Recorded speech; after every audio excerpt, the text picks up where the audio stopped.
Hawak ngayon ng mga otoridad ang CCTV video ng hotel sa Baguio City kung saan tumuloy si dating DPWH Undersecretary Maria Catalina Cabral ilang oras bago siya matagpuang patay.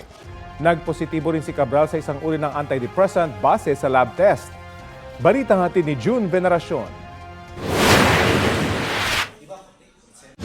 Mag-aalauna ng hapon ng Huwebes, makikita sa kuha ng CCTV si dating DPWH Undersecretary Maria Catalina Cabral na naglalakad papasok ng driveway ng Ayon Hotel sa Baguio City.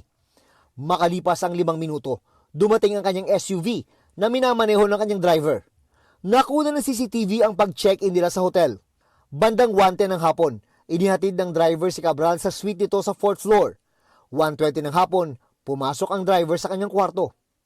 Sa susunod na video nakuha 2:47 ng hapon, kumatok saka pumasok si Cabral sa kwarto ng driver, saka sila makukunan na magkasunod na lalabas.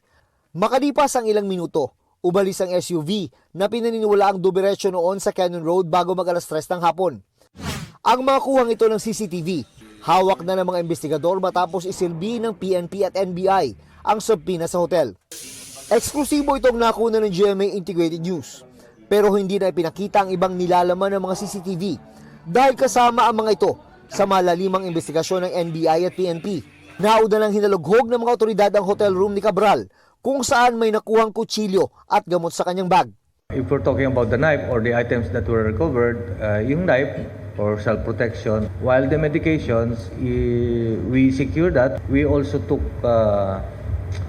tissues so that we can study if these medications were used. Ayon sa PNP, lumabas sa laboratory test na positibo si Cabral sa isang uri ng antidepressant drug. Sabi ni Interior Secretary John Vic Rimulya, pwede nang alisin ang anggulong foul play base sa mga ebidensya.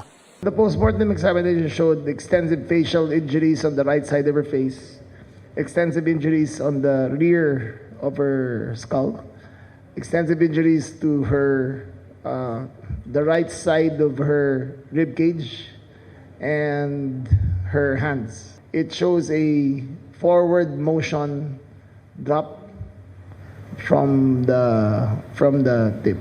Gayunman, kailangan isailalim sa digital forensics ang cellphone ni Cabral. Kaya nag-apply na ng search warrant ang PNP sa korte para makuha ito. What we have to determine is whether, number one, there were threats to her life. Number two, if there were any conversations she had prior to the event. Number three, if there were still transactions pending.